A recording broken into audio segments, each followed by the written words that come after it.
शांति सागर की लहरें जब जब पास में आए, ओम शांति, ओम शांति।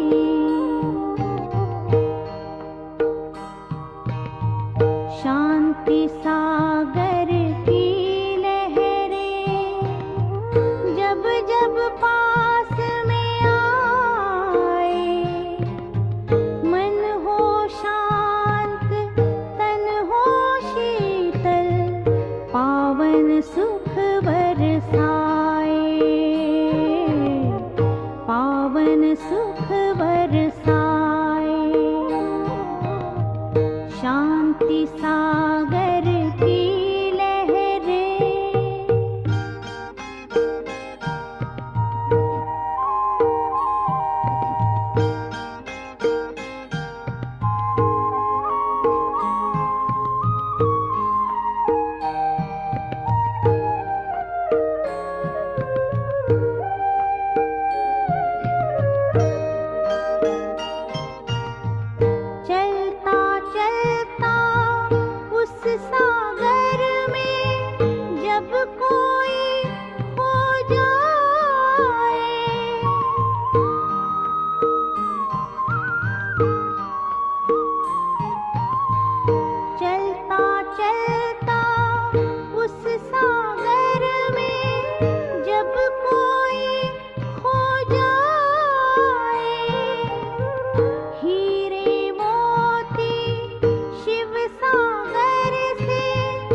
पावन सुख बरसाए, पावन सुख बरसाए। शांति सागर की लहरें जब जब पास में आए, ओम शांति, ओम शांति, ओम शांति।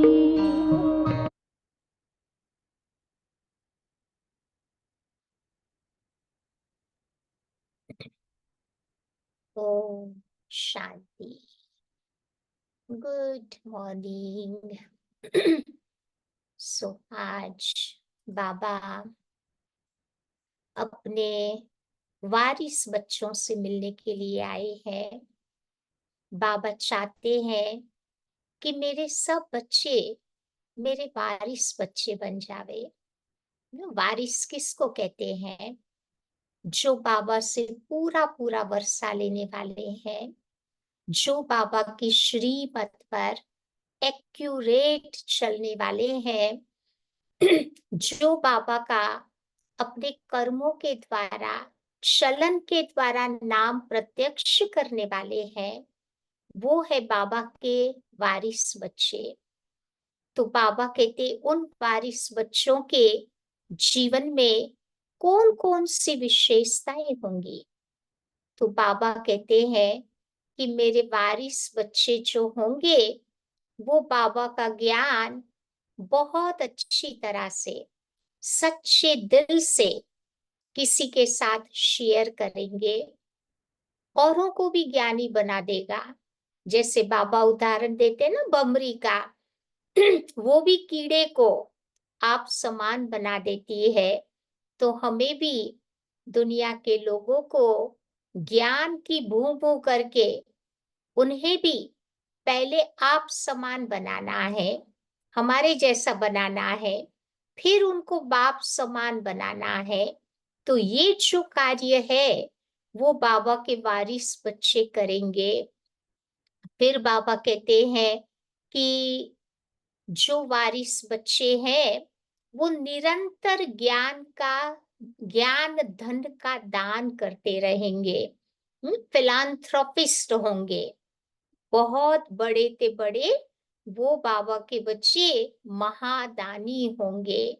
तो महादानी बन करके उनके अंदर में बस एक देने का ही भाव होगा, कभी किसी से लेने की अपेक्षा नहीं होगी।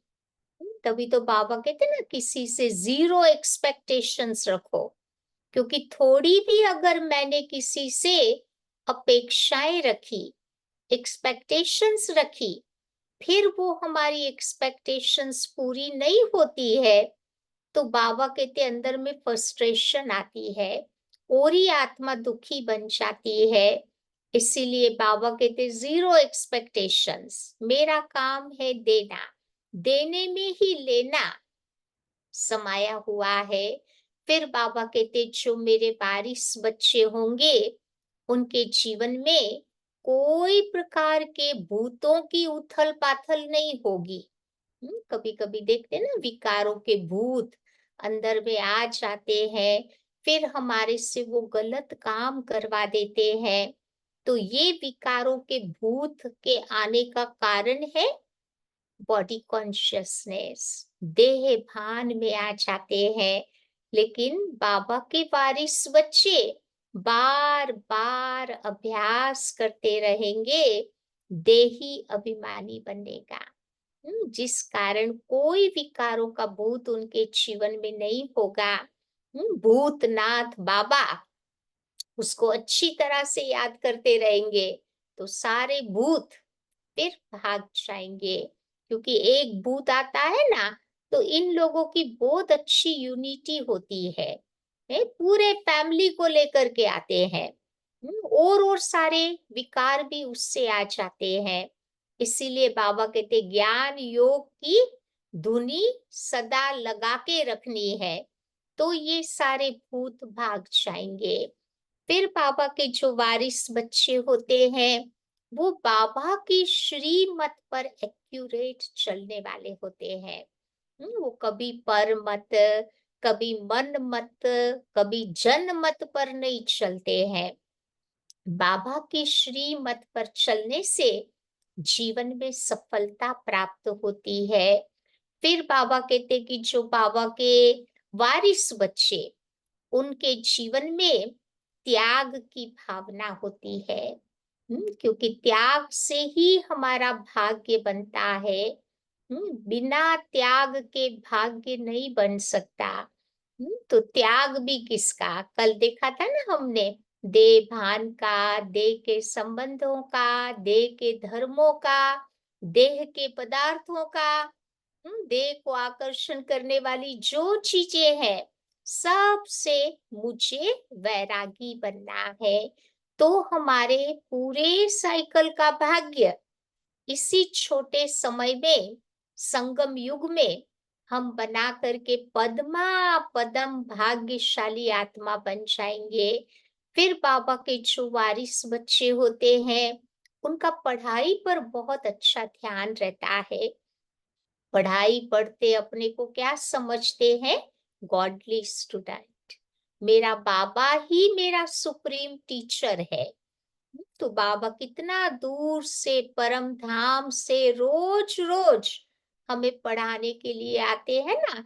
तो बाबा कहते एक दिन भी ऐसे बाबा की पढ़ाई हमारी मिस नहीं हो जावे, उसके ऊपर उनका ध्यान रहेगा।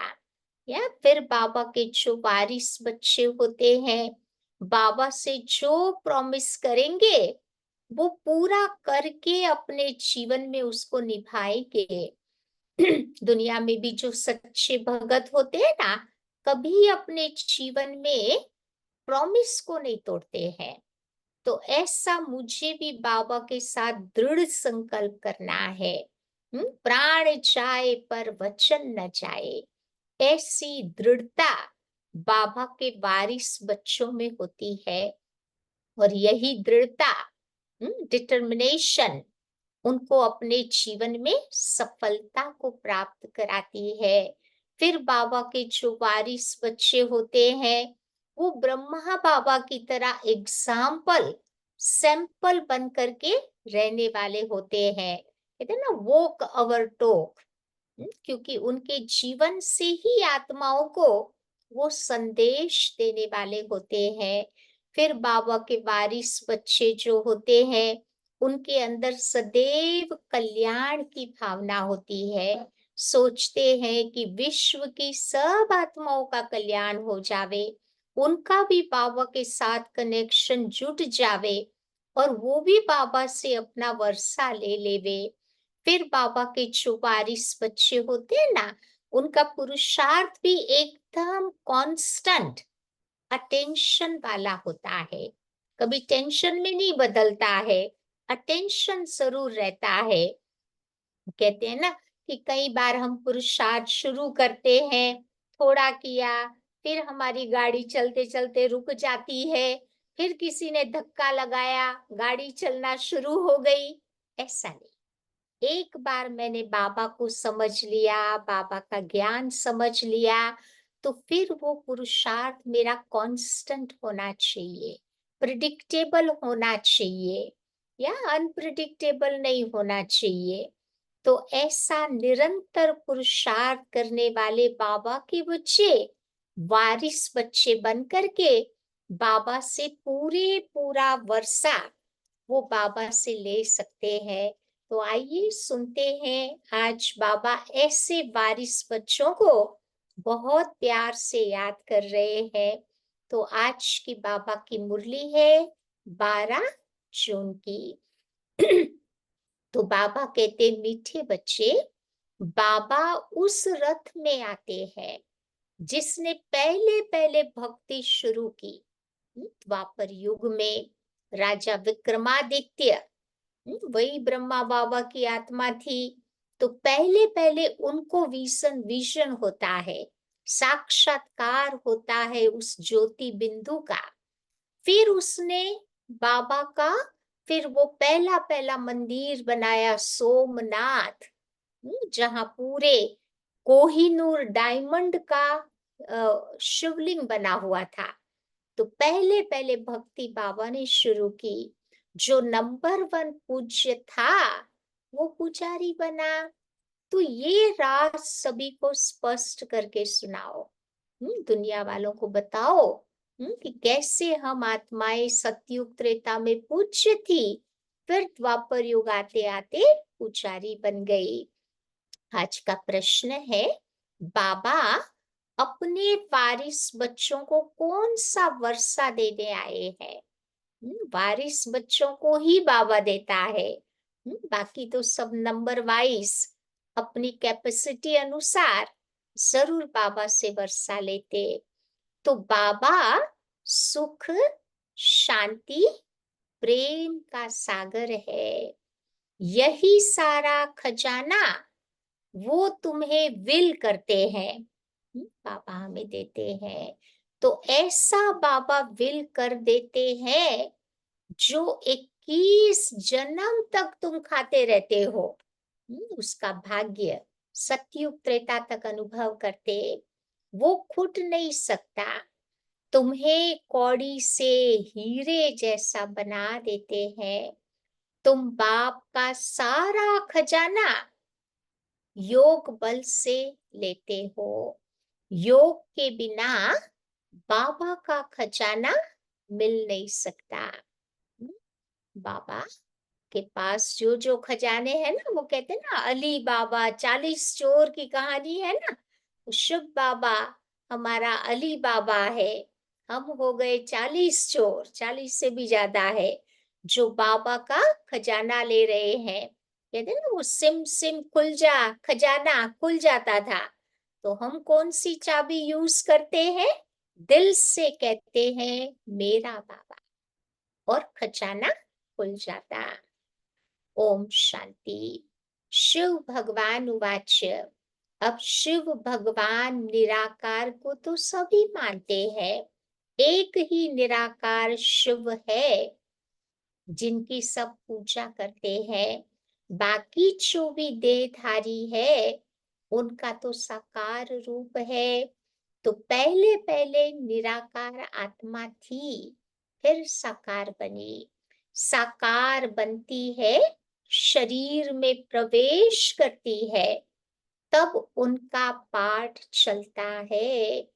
तो मूल वतन में देखा जाए तो कोई पाठ नहीं है। परम धाम में तो आत्मा बिंदु रूप में है, तो वहां पर कोई आत्मा पाठ नहीं बचाती। पाठ सारा यहाँ बचता। इस दुनिया में जब आत्मा शरीर लेकर के आती है तब पार्ट प्ले होता। तो आत्मा में तो कोई फर्क नहीं। जैसे तुम बच्चों की आत्मा है, वैसे ही देखो इनकी भी आत्मा है। तो बाबा परम आत्मा आकर के क्या करते हैं? बाबा का ऑक्यूपेशन क्या है वो भी तो जानना है ना। पूरा पूरा बाबा का एड्रेस चाहिए, तभी तो बाबा के साथ हमारा बुद्धि का तार जुटेगा। कोई प्रेसिडेंट है, कोई राजा है, ये आत्मा का ऑक्यूपेशन है ना। ये पवित्र देवताएं हैं, इसीलिए इनको पूछा जाता है। अभी तुम बच्चे समझते हो कि ये पढ़ाई पढ़कर लक्ष्मी नारायण विश्व के मालिक बने हैं। उनको विश्व का मालिक किसने बनाया? तो कहेंगे परमात्मा ने। तुम आत्माएं भी पढ़ाती हो। तो बड़ाई ये है जो बाबा आकर के तुम बच्चों को इस समय पढ़ाते हैं और राजयोग भी सिखलाते हैं। तो ये कितना सहज है। इसी को ही कहा जाता है राजयोग। बाबा को याद करने से हम सतो प्रधान बन जाते। बाबा तो है ही सतो प्रधान। बाबा की कितनी महिमा गाते हैं। भगत भी बिना जाने भी भगवान की कितनी महिमा गाते हैं। तो भक्ति मार्ग में कितना फल, दूध आदि शिवलिंग पर चढ़ाते हैं। समझ कुछ भी नहीं। देवताओं को पूछते हैं, शिव पर दूध, फूल आदि चढ़ा देते हैं, लेकिन पता कुछ भी नहीं होता। अब देवताओं ने राज्य किया। अच्छा, शिव बाबा पर क्यों चढ़ाते? उसने ऐसा कौन सा कर्तव्य किया जो इतनी उनकी पूजा होती? जो सुख देने वाला होता है ना, सब उनको बहुत प्यार से याद करते। तो बाबा ने आकर के हम बच्चों को कितना न सुख दिया। तभी तो भक्ति में देखो इतनी पूजा होती। देवताओं का तो फिर भी मालूम है कि वो स्वर्ग के मालिक थे। उन्होंने किसने उनको ऐसा बनाया, ये भी उनको पता नहीं। पूजा करते भी है शिव की, परंतु उनको ये ख्याल में नहीं है कि ये भगवान है। भगवान ने ही तो उन्हों को ऐसा बनाया ना। तो कितनी भक्ति करते हैं, सब है अनजान। तुमने भी तो शिव की पूजा की होगी ना। सोचो, द्वापर युग में हम सब ने शिव बाबा की पूजा की होगी। अभी तुम समझते हो कि आगे तो हम कुछ भी नहीं जानते थे। उनका ऑक्यूपेशन क्या है, वो क्या सुख देते हैं, कुछ भी पता नहीं था। क्या ये देवताएं सुख देते हैं? बल राजा रानी प्रजा को सुख देते, परंतु उन्हों को तो शिव बाबा ने ऐसा बनाया ना। देवी देवताओं को भी ऐसा श्रेष्ठ बनाने वाला बाबा था। तो बलिहारी देखा जाए तो एक बाबा की है। ये तो सिर्फ राजा ही करते, प्रजा भी बन जाती। बाकी ये कोई का कल्याण नहीं करते। अगर करते भी है तो सिर्फ अल्पकाल के लिए। अभी तुम बच्चों को बाबा बैठ पढ़ाते हैं। बाबा को ही कहा जाता है कल्याणकारी। शिव का मीनिंग ही होता है कल्याणकारी। तभी तो भक्ति में कहते थे ना कि हम सदा शिव के मंदिर से होकर के आए। Sadashiv is always always benefactor. तभी तो तुम शिवलिंग की पूजा करते थे, उनको परमात्मा कहते थे। तो परम आत्मा से फिर परमात्मा हो जाता, परंतु ये नहीं जानते कि वो आकर के क्या काम करते हैं। भक्ति में भी कितने भगत देखो शिवलिंग की कितनी पूजा करते हैं, परंतु बाबा कहते उनको ये नहीं पता है कि वो कब आए, कैसे आए, कहाँ आए, आकर के क्या काम किया।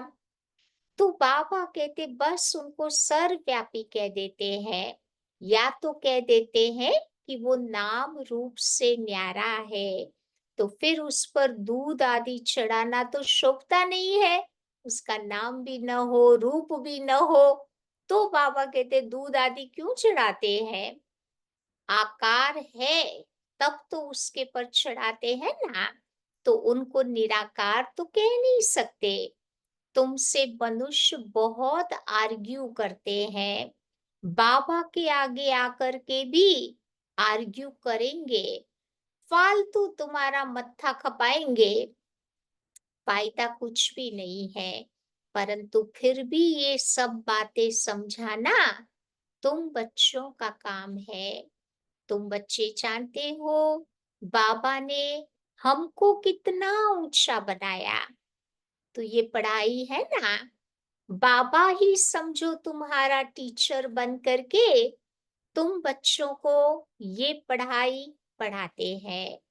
तुम मनुष्य से देवता बनने के लिए पढ़ रहे हो। देवी देवता तो होते ही है, कहाँ होते हैं? सतयुग में। कलयुग में नहीं होते। कहते ना कलयुग में उनकी परछाई भी नहीं पड़ सकती।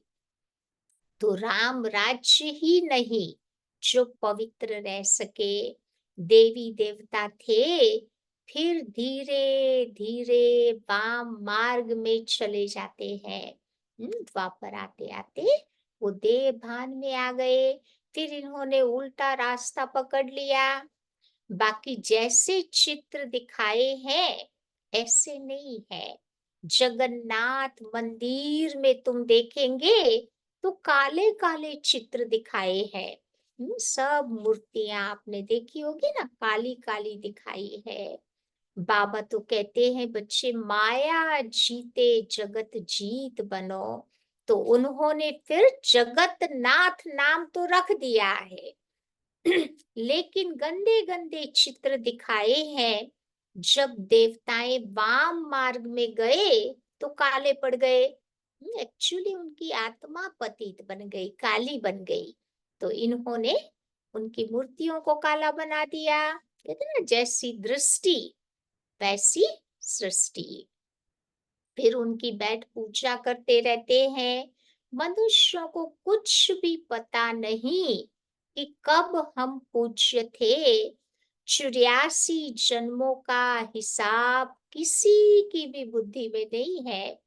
पहले पहले तुम बच्चे पूज्य सतो प्रधान थे। फिर 84 जन्म लेते लेते कलयुग में आ गए ना, फिर तमो प्रधान पुजारी बन गए। ये रघुनाथ मंदिर में भी काला चित्र दिखाया है। रघुनाथ का मंदिर माउंट आबू में है। पहले पूज्य सतो प्रधान थे, फिर 84 जन्म लेते लेते आत्मा तमो प्रधान पुजारी बन पड़ी। तो बाबा कहते अर्थ तो किसी का कुछ समझते नहीं। अब तुम बच्चों को भी बाबा बैठ सब बातें समझाते हैं। ज्ञान चिता पर बैठ करके तुम गोरे बन जाते हो। यानी आत्मा पावन बन जाती। काम चिता पर बैठ करके काले बन जाते। यानी आत्मा पतित बन जाती। तो फिर जब विकारी बन जाते तो उनका नाम देवता तो रख नहीं सकते। वाम मार्ग में जाने से काले बन पड़े। फिर ये निशानी दिखाई है। तुम जानते हो कि शुभ बाबा तो कभी काला नहीं बनता। बाबा ईसा एवर प्योर, कभी पतित नहीं बनता। वो तो हीरा है जो तुमको भी आकर के हीरे जैसा बना देते। वो तो कभी काला नहीं बनते। फिर भी उनको काला क्यों दिखा दिया है? शिवलिंग आप देखेंगे ना भक्ति मार्ग में, शिवलिंग को भी काला बता दिया है। तो बाबा तो कभी पतित नहीं बनते। तो भी बाबा कहते शिवलिंग को काला क्यों दिखा दिया है? मैं तो आता हूँ सब बच्चों को गोरा बनाने के लिए। बाबा आते हैं ना गोरा बनाने, पावन बनाने। क्योंकि मैं सदैव गोरा हूँ। मनुष्यों की ऐसी बुद्धि बन पड़ी है जो कुछ भी समझते नहीं। अंधश्रद्धा के कारण बुद्धि ब्लाइंड हो जाती है, कुछ भी नहीं समझते। शिव बाबा तो है ही सबको हीरा बनाने वाला। बाबा कहते बच्चे मैं तो एवर गोरा मुसाफिर हूं ना। बाबा हसीन मुसाफिर एवर प्योर है। मैंने क्या किया जो तुमने मुझे भी काला बना दिया? ऐसा बाबा ने तो कोई गलत काम नहीं किया जो भक्ति मार्ग में बाबा को भी काला बना दिया। अब तुमको भी गोरा बनना है ऊंच पद पाने के लिए। तो ऊंच पद कैसे पाना है? तो वो बाबा ने समझाया है। उसके लिए क्या करो? Follow father. जैसे इस बाबा ने जो किया सब कुछ वैसे बाबा को फॉलो करो। देखो ये थे बिल्कुल साधारण, न बहुत गरीब थे न बहुत शाहूकार थे। बाबा अभी भी कहते हैं ना कि बच्चे तुम्हारा खान पान भी बीच का साधारण होना चाहिए। न बहुत ऊंचा भारी भारी खाना खाओ, न बहुत नीचा, परंतु बीच का संगम है ना। तो बाबा कहते ये सब शिक्षा बाबा पर तुम बच्चों को देते हैं। ये भी देखने में तो साधारण ही आते हैं। तुमको भी कहते हैं कि कहाँ है तुम्हारे भगवान, दिखाओ हमें। दुनिया वाले हमारे पास आकर के कहते हैं ना कि तुम कहते हो भगवान आया है, कहाँ है भगवान, हमको दिखाओ। तो बाबा कहते हैं अरे आत्मा तो बिंदी है, उनको थोड़ी देखेंगे। ये तो जानते हो कि आत्मा का साक्षात्कार इन आंखों से नहीं होता।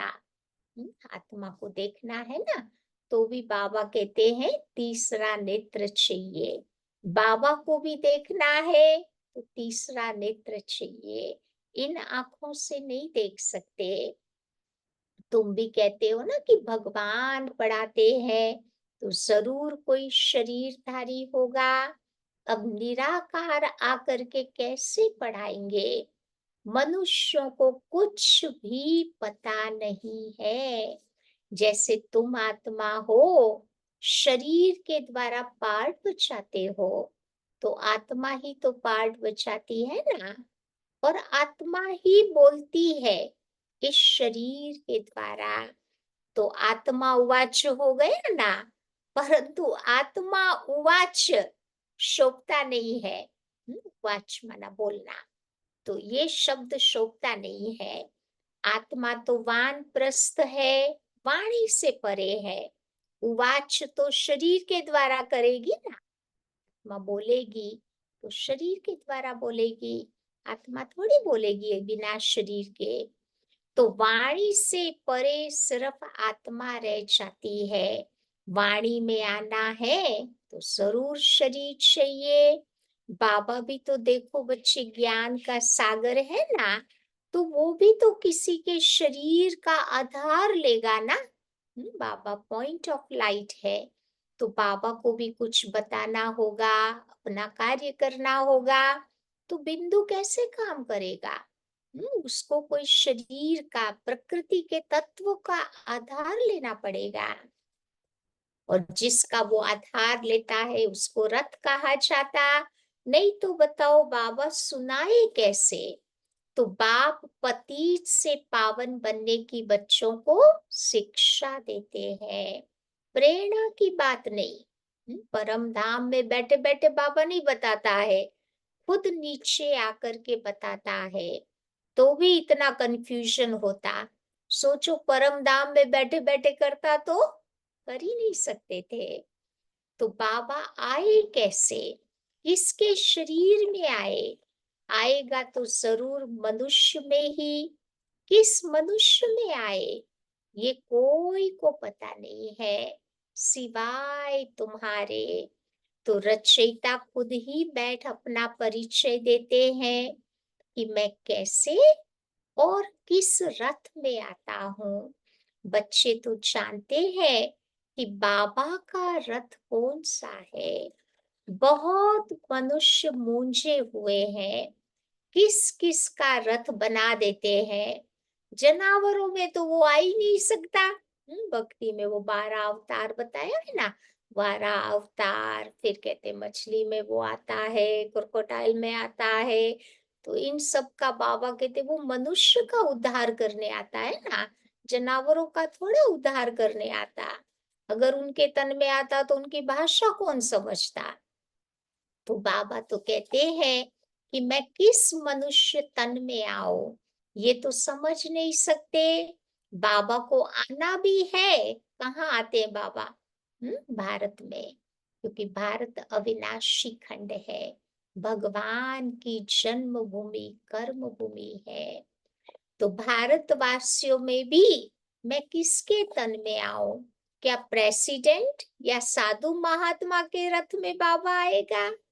ऐसे तो है नहीं कि पवित्र रथ में ही उसको आना है। ये तो है ही रावण राज्य। गायन भी है ना कि दूर देश का रहने वाला आया देश पर आए। ये तो बच्चों को पता है कि यही भारत अविनाशी खंड है। भारत का विनाश कभी नहीं होता, होगा लेकिन नेचुरल कैलमिटीज के द्वारा, न्यूक्लियर वेपन्स के द्वारा भारत का विनाश नहीं होता। तो अविनाशी बाप अविनाशी भारत खंड में ही आते हैं। किस तन में आते हैं, वो भी वो खुद बैठ बताते हैं, और तो कोई जान न सके। तुम बच्चे जानते हो कि वो कोई साधु महात्मा में तो आ नहीं सकता, क्योंकि वो तो सारे निवृत्ति मार्ग वाले हैं, घर बार छोड़ के चले जाते हैं। तो भगवान आता है ना, तो पवित्र प्रवृत्ति मार्ग की स्थापना करते। देखो सतयुग में लक्ष्मी नारायण साथ में दिखाते हैं ना, राम सीता साथ में है। तो वहां है पवित्र प्रवृत्ति मार्ग। तो बाबा कहते वो तो हठ योगी है, निवृत्ति मार्ग वाले। बाकी रहे भारतवासी भगत। अब भक्तों में भी किस भगत में वो आवे? तो बाबा कहते वो भगत भी पुराना होना चाहिए, जिसने बहुत भक्ति की हो। तो ब्रह्मा बाबा की आत्मा ने देखो कितनी भक्ति की है, 13 तो गुरु किए थे।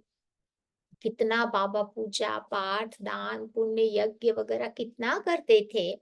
तो भक्ति का फल भगवान को देने आना ही पड़े। भारत में तो भगत ढेर है, कहेंगे कि ये बड़ा भगत है, इसमें आना चाहिए। ऐसे तो बहुत भगत बन पड़ते हैं। कल भी कोई को वैराग आए तो भगत बन जाते हैं।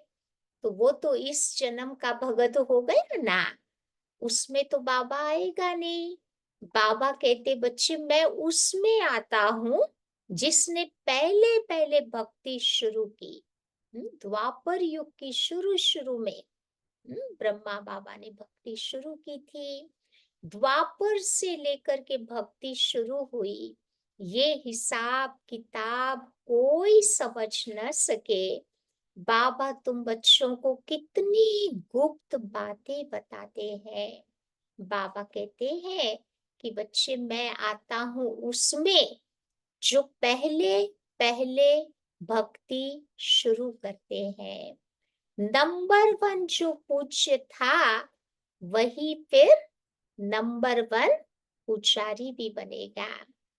सतयुग त्रेता में जो आत्मा नंबर 1 पूज्य थी वही द्वापर कलयुग आते आते पुजारी बन जाती। खुद ही कहते हैं कि ये रथ ही पहले नंबर में जाते, फिर 84 जन्म भी यही लेते। तो मैं इनके बहुत जन्मों के अंत के भी अंत में प्रवेश करता हूँ।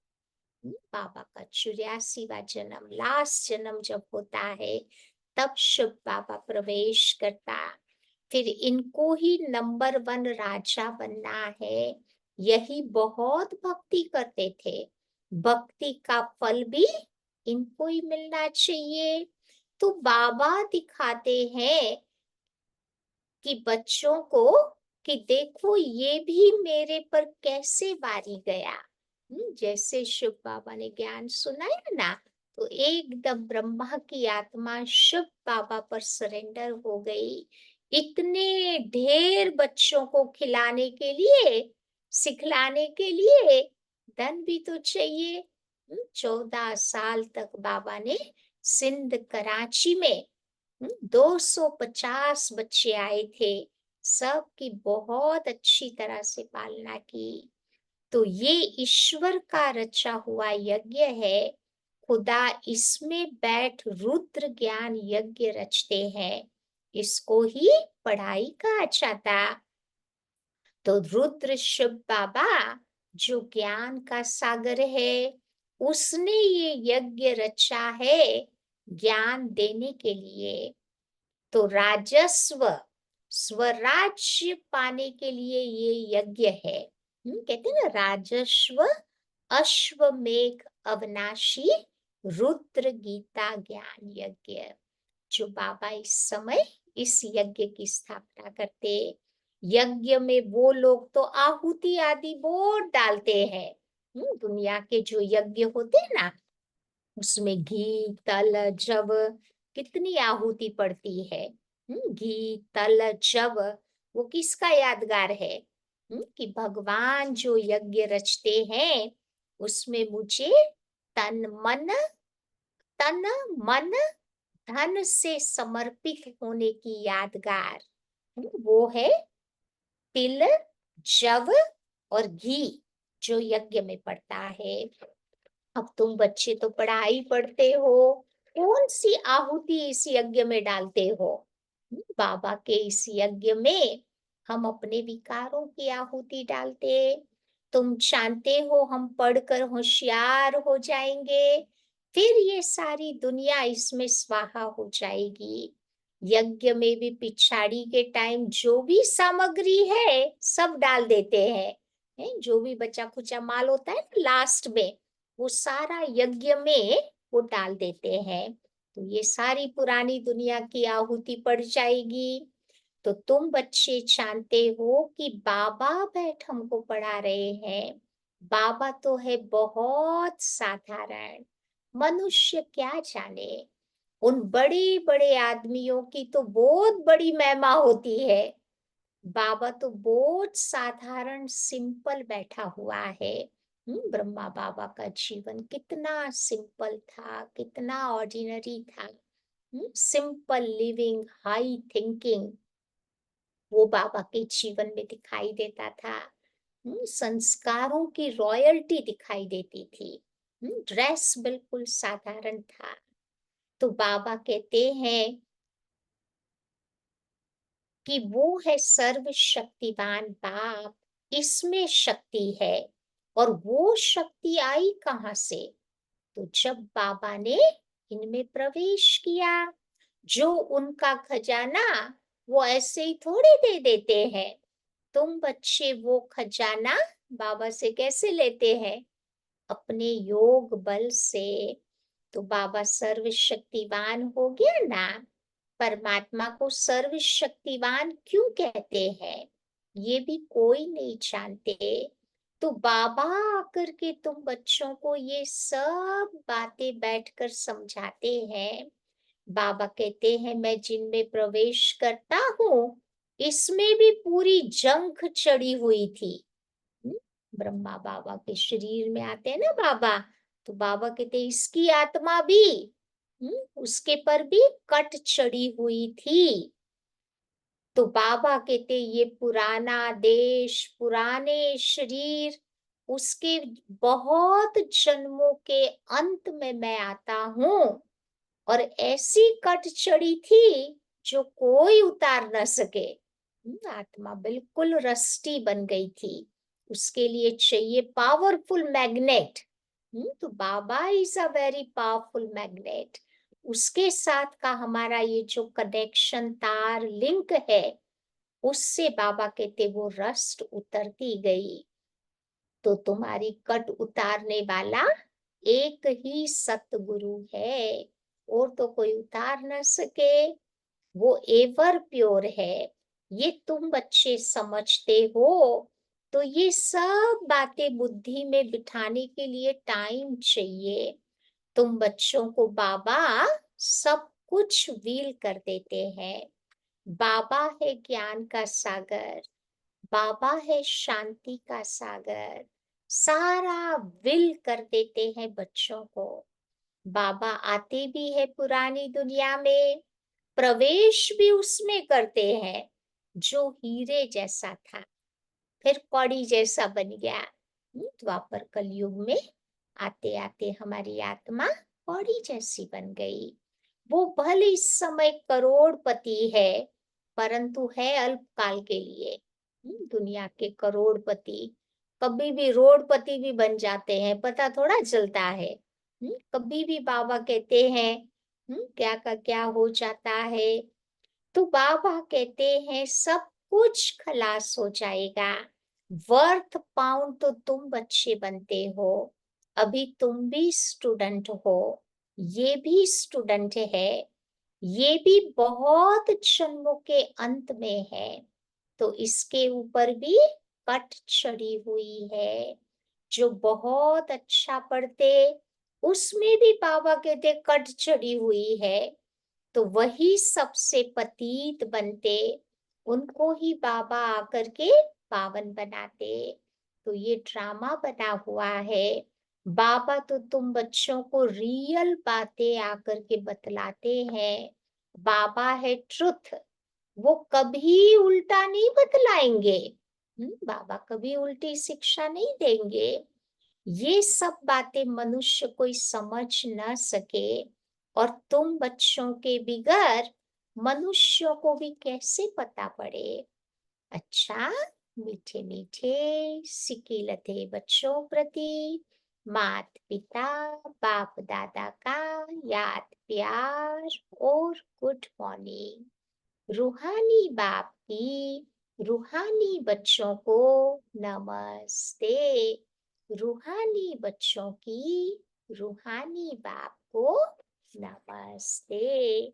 धारणा की पॉइंट, पहली बात आज बाबा बताते हैं कि ऊंच पद पाने के लिए पूरा फॉलो फादर करना है।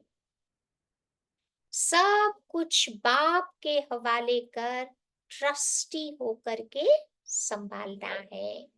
पूरा वारी जाना है ना, सरेंडर हो जाना है। खान पान रहन सहन बीच का साधारण रखना है, न बहुत ऊंचा न बहुत नीचा, साधारण। दूसरी बात, बाबा ने जो सुख शांति ज्ञान का खजाना विल किया है उसे दूसरों को भी देना है, कल्याणकारी बनना है। आज का वरदान है, पवित्रता की गुह्यता को जान, सुख शांति संपन्न बनने वाली महान आत्मा भव। पवित्रता के शक्ति की महानता को जानकर पवित्र अर्थात पूज्य देव आत्माएं अभी से बनो। ऐसे नहीं कि अंत में बन जाएंगे, लंबे टाइम का अभ्यास चाहिए। अभी से बाबा कहते वो पुरुषार्थ करना पड़ेगा।